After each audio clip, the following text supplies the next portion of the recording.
ठरलं तर मगच्या आजच्या एपिसोडमध्ये प्रतिमा आत्यांची तब्येत खराब आहे आणि अर्जुन आणि सायली तिकडे जाण्यासाठी निघतात आणि तन्वी जी आहे ती नागराजला फोन करून विचारते की काही प्लॅन एक्झिक्यूट करायच्याबद्दल विचार केला आहे का, आणि नागराज सांगतात की मी तो एक्झिक्यूट ऑलरेडी केला आहे आणि तिला सगळ्यात जास्त जी आगीची भीती वाटते तीच मी एक्झिक्यूट केलेली आहे आणि तुझ्या घरात आता सध्या काय चालू आहे ते तूच बघ, कारण इथून मी कसं काय सांगणार. यावरती तन्वी म्हणते ठीक आहे, मी आत्ता सध्या माझ्या बेडरूममध्ये आहे पण मी रूमच्या बाहेर जाऊन बघते की काय चालू आहे. आणि इकडे नागराज खोटं खोटं रडल्याचं नाटक करतो.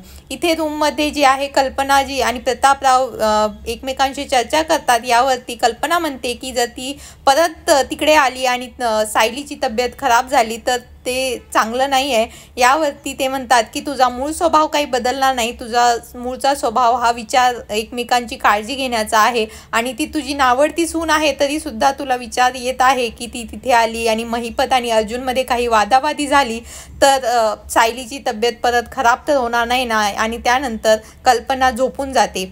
इकडे तन्वी रूमच्या बाहेर येते आणि चेक करत असते की अर्जुन सायली आजूबाजूला आहेत का, आणि तेवढ्यातच अर्जुन वरून चावी घेऊन येतो. त्यावर तो तिला म्हणतो की तुझी आई आहे म्हणून सांगतो की तुझ्या आईची तब्येत खराब आहे. यावरती परत तन्वी आरडाओरडा करते आणि सगळे खाली येतात आणि अर्जुन सांगतो की प्रतिमा आत्याची तब्येत ठीक नाही आहे आणि आम्ही तिकडे चाललेले आहोत. यावरती सगळेच जण म्हणतात की आपण सगळ्यांनीच गेलं पाहिजे आणि अश्विन डॉक्टर असल्यामुळे त्याचं तिथं असणं गरजेचं असतं. अशा प्रकारे सगळेच तिथे निघतात. इकडे रविराज जी आहे प्रतिमाची काळजी घेत असतात पण प्रतिमा कंटिन्युअसली सायली सायली असं म्हणत असते आणि डॉक्टरही म्हणतात की त्यांना ज्याची भीती वाटते त्या त्याच्या जवळ आल्या होत्या का, आणि नागराज मुद्दाम नाटक करतो की हे सगळं माझ्यामुळेच झालं आणि म्हणून थोबाडीत मारायचं नाटक करतो. इकडे डॉक्टर जे आहेत ते रविराजला सांगतात की या सायलीचं नाव घेत आहेत तर सायली जवळ असणं गरजेचं आहे. आणि तेवढ्यातच सगळेच जण येतात आणि सायलीला जवळ न जाऊ देतात तन्वी मुद्दाम जवळ जाते आणि तिच्या आईला खोटं खोटं नाटक करते की माझी आई ठीक तर होईल ना, पण ती सायलीला जवळ जाऊ देत नाही. इकडे डॉक्टर प्रिस्क्रिप्शन देऊन सांगतात की हे काही दिवस त्यांना या गोळ्या द्या आणि त्यांची काळजी घ्या. इथे सगळेच जण म्हणतात की नेमकं काय झालं. यावरती जे आहेत त्या आगीच्या जवळ कशा गेल्या हे विचारलं असताना तन्वी मुद्दाम चिडते आणि म्हणते की आपल्याला ती कशी जवळ गेली यापेक्षा तिच्या बरं होण्यावरती लक्ष दिलं पाहिजे. त्यानंतर ती नंतर ही सायली सायलीच करत असते तर सगळेजण म्हणतात की तन्वी तुला तुझी आई बरी झालेली हवी असेल तर सायलीला जवळ बसू दे, कारण त्यांना सायलीच नीट करू शकते. त्यानंतर सगळेजण हट्ट करून सायलीला जे आहे प्रतिमा आत्याच्या जवळ बसवतात आणि प्रतिमा आत्याचा हात हातात घेऊन सायली रडायला लागते आणि तिच्या जे अश्रू असतात ते तिच्या हातावरती पडतात. आणि त्यानंतर जी प्रतिमा चलबिचल असते आणि झोपत नसते आणि सायली सायलीचं नाव घेत असते ती अचानक शांतपणे झोपी जाते. हे सगळं बघून सगळ्यांनाच धक्का बसतो की सायली आणि प्रतिमाचं नातं किती घट्ट आहे आणि सायली जवळ असल्यानंतर प्रतिमाला किती फरक पडतो हे.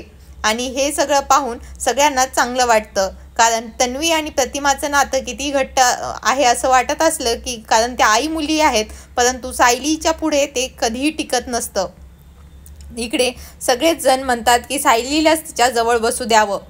त्यानंतर इकडे महिपत त्याच्या घरी दारू पीत बसलेला असताना तन्वी त्याला फोन करून सांगते की सायली आणि अर्जुन घरी एक्सपोला येणार नाहीत कारण घरामध्ये त्यांना मी अडकवून ठेवलेलं आहे.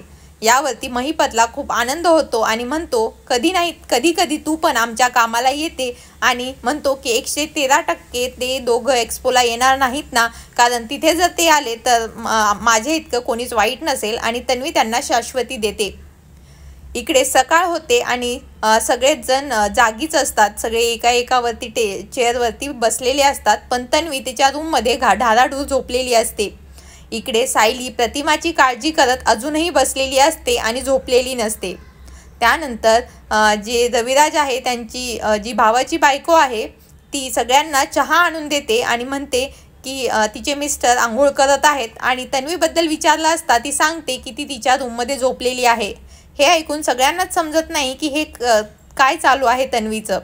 इकडे सायलीला प्रतिमा आत्यांची काळजी वाटते तर ती त्या अर्जुनला उठवते आणि म्हणते प्रतिमा आत्या आणखीन पण उठली नाही आहे, आपण हॉस्पिटलमध्ये घेऊन जायचं का. त्यावरती तो सांगतो की अश्विनने चेक केलं आहे आणि ते ठीक आहेत. त्यानंतर अर्जुन म्हणतो कालच बघ ना आपण सगळे एक्सपोबद्दल बोलत होतो आणि आज आपण आत्याची काळजी घेतोय. त्यावर ती म्हणते की आत्या महत्त्वाची